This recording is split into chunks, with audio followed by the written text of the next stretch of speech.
I just have to remind you, don't you ever let anybody take your power from you. Kamala! Where you been? At the bar? They kept the same campaign manager and said, we will anoint this faulted, broken candidate who was inconsequential in her vice presidency. I want to show you. This is a seasoning called Slap Your Mama. You do anything to win. Oh, come on, guys. This is beyond embarrassing. Kamala Harris is spiraling out of control, and I can't even keep up with the cringe anymore. I mean, let's break it down because this is a train wreck for the ages. Kevin O'Leary just tore Kamala Harris to shreds, and honestly, he's not even wrong. So let's break this down, all right? So on CNN, of all places, yes, the network that practically bends over backwards for Democrats, Kevin O'Leary dropped the most savage takedown of Kamala Harris that I've probably ever heard. In fact, I mean, you know it's bad when in CNN, right? When CNN doesn't even try to defend her, he called her a faulted, broken candidate. And frankly, that's putting it lightly. This is a vice president who managed to achieve nothing of substance in office. Nada, zilch. Complete loser in 2020, guys. Brutal. But look at the track record, right? She got crushed in the primaries before Biden saved her career by handing her the VP slot over a silver platter. And did she rise to the occasion? Nah, she didn't rise to No, she spent 4 years failing to even articulate the most basic of policies. Then Kevin O'Leary, he was spot on when he said that she couldn't connect with voters, couldn't show compassion, and couldn't even rally her own base of supporters. The root of this mistake actually came very early on. They didn't run a process. They made an excuse of $317 million in the kitty. They kept the same campaign manager and said, we will anoint this faulted, broken candidate who was inconsequential in her vice presidency, lost in 2019, as you detailed, complete loser in 2020, never could articulate anything, had no compassion for people and her own advocates. Let's not forget this. I remember the minute this happened, I was in Europe. She went on to The View. Well, if anything, would you have done something differently than President Biden during the past 4 years? There is not a thing that comes to mind in terms of, and I've been a part of most of the decisions that have had impact. All those women wanted her to win. They threw her a softball. They threw her a second softball.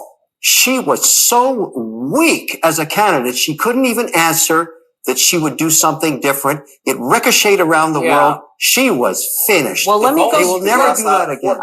The root of this mistake. Hey, Oprah, good morning. How are you, darling? You looking very good. How do you think the election went? Not talking about the election. Thank you very much. Oh, is it true that they paid you $1 million for the endorsement for Kamala? Not true. Not true, okay. I was paid nothing, ever. What do you think about all the celebrities with their mass exodus? I'm not talking about Do you think Prince Harry's going to lose his visa now that Trump's president? Thank you, Oprah. It can sound like making excuses. This political environment sucked, okay? We were dealing with ferocious headwinds. And I think people's instinct was to give the Republicans and even Donald Trump another chance. So we had a complicated puzzle to put together here in terms of the voters.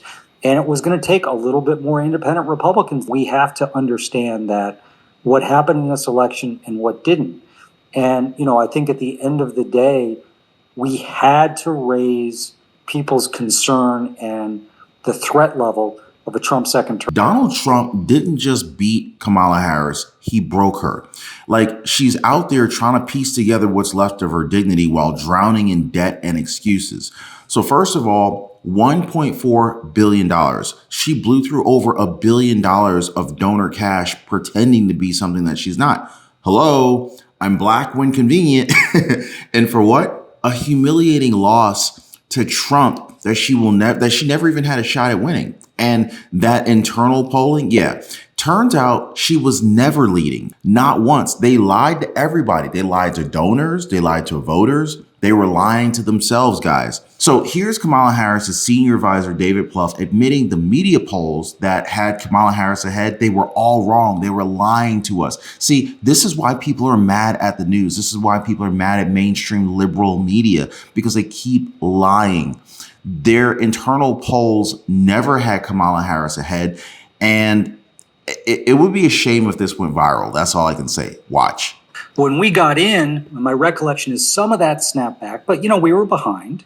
I mean, I think it surprised people because there was these public polls that came out in late September, early October, showing us with leads that we never saw. It was just basically a race that in the battleground. He admits leads that we never saw. The polls, the liberal mainstream media lied to us over and over again about Kamala Harris being in the lead when she never was. Us with leads that we never saw. It was just basically a race that in the battlegrounds was 46-47, 47-48. So that's not where we started. We started behind. She was able to climb out. I think even after the debate, we might have gained, 0.51. It wasn't a race that moved a lot. And so I think when you think about our own internal analytics, if you have Wisconsin at 47-47, or Pennsylvania 48-47 Trump, let's say, which I think is where we had it at the end, you've got to have undecided to break your way more than your opponents, and you've got to get a little benefit from turnout, which we weren't able to do. Total scam, absolute fraud. And now the donors are pissed off. So she's $20 million in the hole in debt, and Obama's world had to drag her and Tim Walz into some groveling apology tour just to clean up this disaster. And if you look at the Indian Times or Times of India, you can actually see they're saying Kamala Harris called a functioning alcoholic broken as she drops new video. Guys, I want y'all to let me know in the comments once I share this video with you guys. Let me know what you think about Kamala Harris. Do you think she's drunk? Do you think she's a functioning alcoholic? What do you think her situation is in that video? Because she's looking pretty bad off. By the way, guys, if you guys appreciate the content, please hit the like button, subscribe to the channel. Totally appreciate you. I just have to remind you, don't you ever let anybody take your power from you. You have the same power that you did before November 5th. And you have the same purpose that you did. And you have the same ability to engage and inspire. So don't ever let anybody or any circumstance take your power from you. Kamala! Where you been? At the bar? Oh my goodness, are you okay? You looking rough. You looking rough. Oh, did Trump do this to you? You must have been dealing with this. This has. I get it. Trump mopped the floor with you. Charlie Kirk chimed in saying, as Kamala Harris delivers a message to her dejected supporters, bragging about how they raised nearly $1.5 billion for her failed campaign, David Plouffe finally admits the campaign's internal polling never had Harris ahead of Trump. It was all a giant scam. And it means so much to me and to Governor Walz that you knocked on doors, you called friends, you called in favors. You said, hey, I showed up at your softball game. Now I need you to show up at the campaign office. You put in the time. It was personal for you.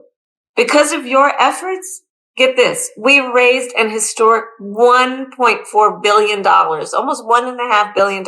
The work must continue of reminding ourselves that we have an ability to stay. The work must continue. Stay engaged in a way that will make a difference. The work that you all did, it's going to have lasting effect.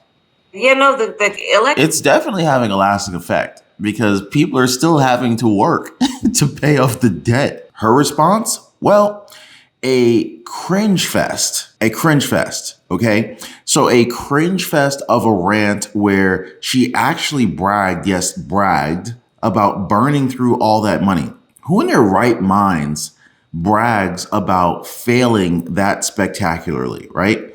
It's like Kamala Harris went to the Liz Truss School of Public Relations and graduated with honors. Oh, and let's also talk about that painfully awkward video where she's trying to inspire her supporters. It's kind of like watching a drunk motivational speaker at a 3 a.m. karaoke bar. She says absolutely nothing, but then somehow manages to make it sound worse than just silence. The outcome of this election obviously is not what we wanted. It is not what we worked so hard for. But I am proud of the race we ran. You knocked on doors, you called friends, you called in favors. You said, hey, I showed up at your softball game. Now I need you to show up at the campaign office. And I know this is an uncertain time. I'm clear-eyed about that. I know you're clear-eyed about it. And it feels heavy. And I just have to remind you, don't you ever let anybody take your power from you. I mean, not saying Kamala Harris is drunk, but I'm just saying if she isn't, this performance definitely doesn't help her case. Meanwhile, Democrats are absolutely losing their freaking minds behind the scenes. Basically, Biden's just lame ducking his way through the fallout, acting like he's some kind of a winner. I don't know where he gets that from. Meanwhile, the party is on full-on collapse mode. And let's not forget about Bernie Sanders. He's like this close to jumping ship and starting a third party. Guys, I can't make this stuff up. Bernie Sanders is this close to jumping out and starting a third party. Okay, guys, the chaos is real. Oh, and let's not forget about the Biden administration greenlighting billions more dollars to help Ukraine's cocaine-loving president. Like, this isn't the clown world, the Sikh world. The whole situation is a little bit of a disaster of historic proportions, to say the least. The Democrats' grand plan? Oh, a total scam that cost them everything: money, credibility, and most importantly, any shred of respect. And so now, as Kamala Harris tries to convince everybody to keep on fighting, all I can think of is, what are they fighting for? I feel like they're just fighting to maybe dig the hole deeper. Democrats slam their donors, scamming their voters, and they're kind of like stuck holding the bag at this point. I think this disqualifies her forever. If you can't run a campaign, you can't run America. So the same thing is going to follow Harris for the rest of her career. She cannot be trusted with the money. And the donors are going to be like, where is this money? They deserve every bit of this chaos. They created it. They deserved it. So here you go. Honestly, guys, grab the popcorn. This is one meltdown I will not stop watching. Are you kidding me? I mean, this is an absolute circus, and it gets worse the more you dig in. The Harris-Walz campaign is officially the Titanic of modern politics. So first, they ran the most expensive, disastrous campaign in history, blowing through billions. And now they're stuck begging donors to bail them out like some shady multi-level marketing scheme that went wrong. I mean, seriously, Tim Walz, he's out there groveling to wealthy donors, wealthy Democratic donors, mind you, not to plan the future, but just to kind of pay off campaign vendors and staffers that they abandoned months ago. Months, guys. And what kind of leadership is this? Thank God we didn't end up with those jokers, right? Oh, and let's not forget the real kicker. DNC staffers were straight up blindsided with 1 day's notice before getting axed, with zero severance. Now, of course, they should have seen the writing on the wall, but some people just don't. Now, they didn't get a dime, guys, not a freaking dime. Now they're forced to start a GoFundMe to scrape together $25,000 so that their colleagues can, afford rent and groceries. I mean, last I checked on their GoFundMe, they only raised like 16 grand out of the $25,000. So good luck with that. But this has to likely be spread among hundreds of people. And so this really isn't anything. And this isn't just mismanagement. This is outright cruelty. And what has the DNC done about this? Absolutely freaking nothing. They let these people pour out their hearts into the campaign only to leave them high and dry. Meanwhile, donors who were harassed 24/7 with those endless chip in $10 text messages, they're probably choking on their coffee right now reading about this mess. They gave their hard-earned money thinking, hey, this is going for the fight for democracy. not paying off some billionaire funded dumpster fire campaign that imploded under its own incompetence. But sure enough, that's exactly what it is, guys. And so now those same donors are supposed to open up their wallets again. Fat chance, guys.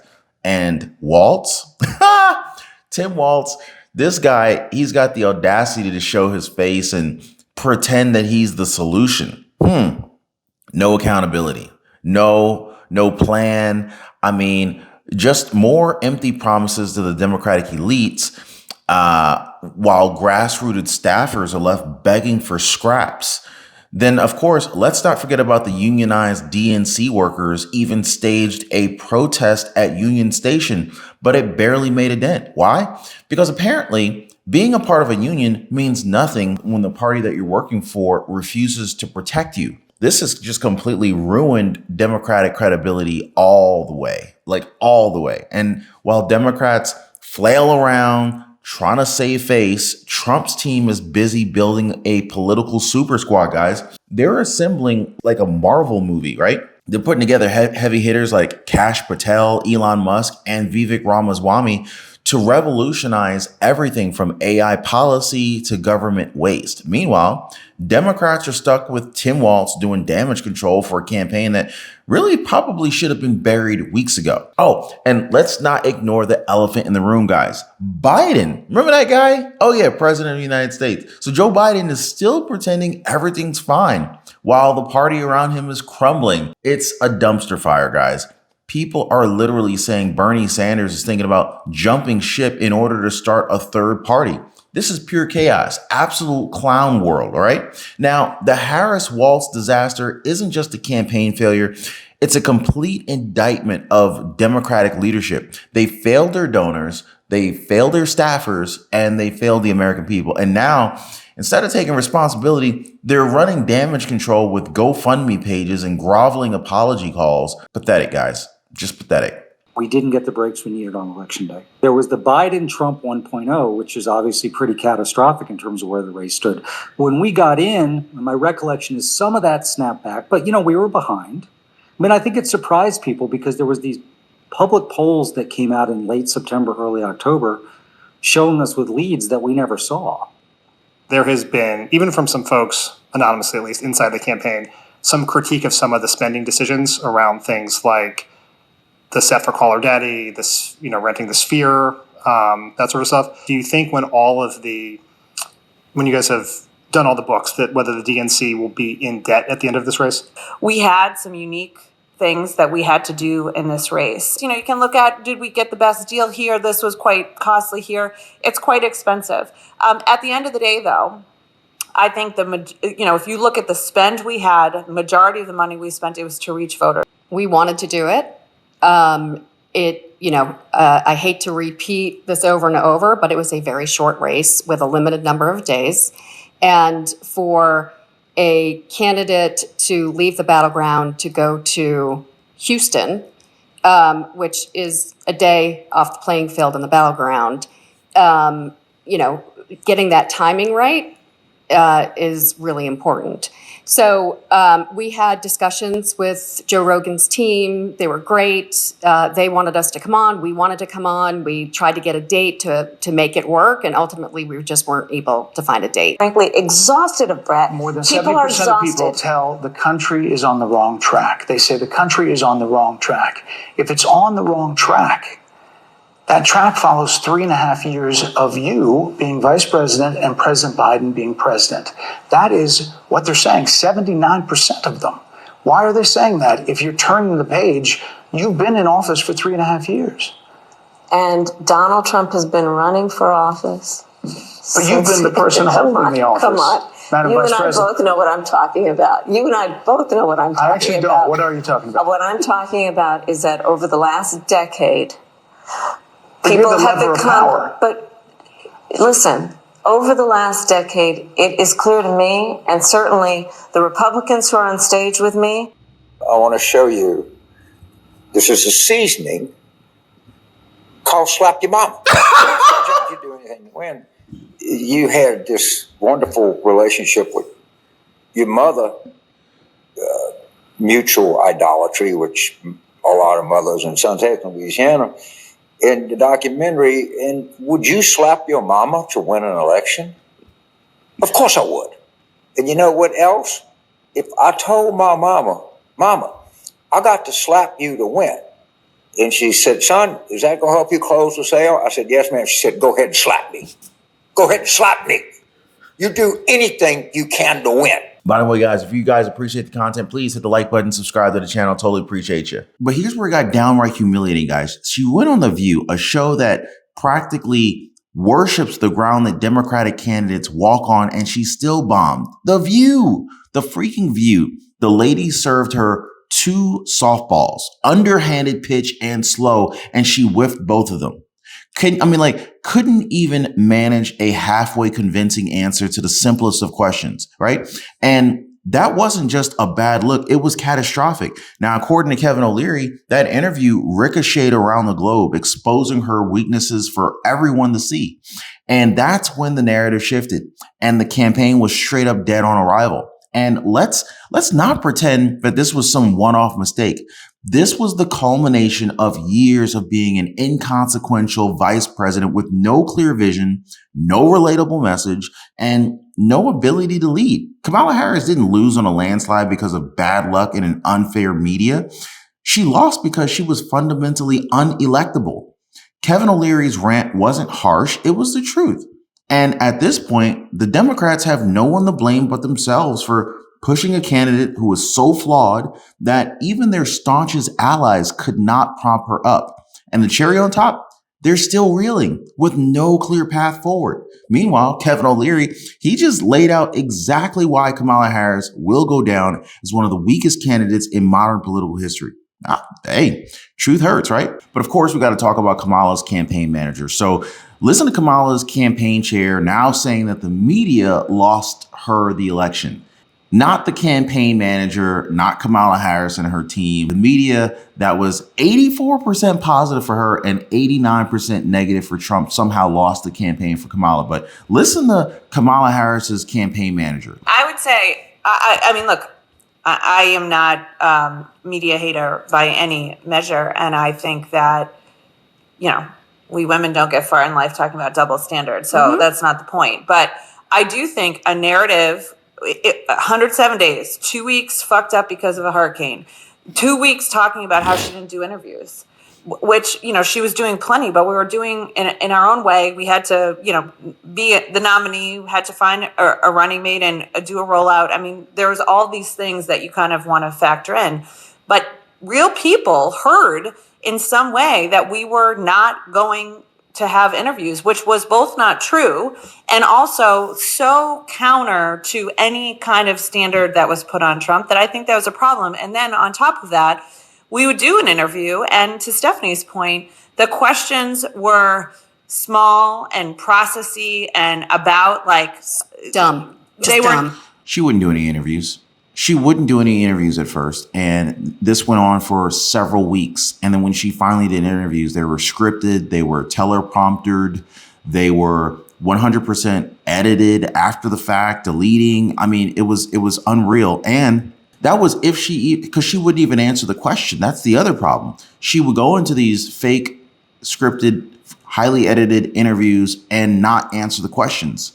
She'd flap her gums, but never say anything. We would do an interview, and to Stephanie's point, the questions were small and processy and about dumb. They were not informing a voter who was trying to listen to learn more or to understand. We should all be offended. I mean, I shouldn't be offended because I didn't really have any questions for her, but they're literally telling voters that their questions were dumb. They're ranting right now in the middle of their loss, complaining about how voters' questions were dumb and not worth answering. Informing a voter who was trying to listen to learn more or to understand. And I'm not here to say that the whole system was focused on us incorrectly. I'm just saying, again, of the things we need to explore as we move forward as a campaign and as a country, that does a disservice to voters. And, I think back and think we should have signaled more of our strategy early on about podcasts and who we were trying to reach. But we had a limited amount of time to reach the people we were trying to reach, and we were trying to go to them. But being up against a narrative that we weren't doing anything or we were afraid to have interviews is completely bullshit, and also like took hold a little bit, and we just gave us an. Speaking of podcasters, what about Joe Rogan? That was a perfect opportunity, and it was completely free. It was completely free. They're $20 million in debt after raising over $1.5 billion.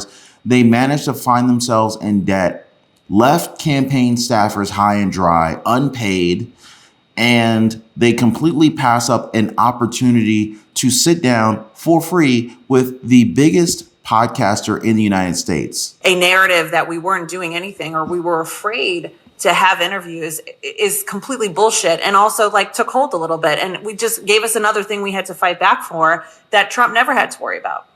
Because Trump actually sat down with Joe Rogan and capitalized on an amazing opportunity to connect with people on a conversational level. Why didn't Kamala Harris do that? Well, guys, the great wealth transfer is in full effect. Our freedoms are being stolen, guys. Credit card companies are out to get us. And if you don't understand the game, well, you end up getting played by the game. Now, if you're anything like me, guys, you know, you were probably out of shape, maybe in debt, living paycheck to paycheck, and just feeling like the system is just completely taking advantage of you. I remember for a long time, I could rarely ever get any time to spend with my wife. And through trial and error and through a lot of pain, I figured out how to gain freedom and also lose a lot of weight and actually get in shape. And guys, I'm gonna be honest with you, that was a game changer. To no longer be living paycheck to paycheck, figuring out how to get the credit cards to pay me, the power of a strong credit score. I pay thousands of dollars less per year for the same house as my neighbor just because my credit is better than his is. And this is not to brag. I mean, but this is the truth. The banks are literally taking advantage of the poor. It's like the people who can least afford it, they're charging the poor what is like unofficially called a poor tax or a tax on the poor. I mean, I'm now at a point where, you know, like, number one, I don't pay for credit cards. In fact, credit card companies pay me to use their cards. And I figured out how to build a lifestyle that is just ultimately very, very healthy. I lost a tremendous amount of weight and I put on a lot of muscle. But when I was struggling, I wish I knew people who knew these things. So anyway, I decided to create a community of like-minded people who are also interested, just like me, in living better. So if you guys want to join my community, it's called the Liberty Pursuit Network. It is brand new. Come on over. I'd love to have you guys and join like-minded people. Be positively motivated by others who are also on the same pursuit. So I'm going to leave a link for you guys so you can join me over on the Life Pursuit Network in the description down below this video. So check it out, guys, and let's not be a victim of this great wealth transfer that is taking place right now.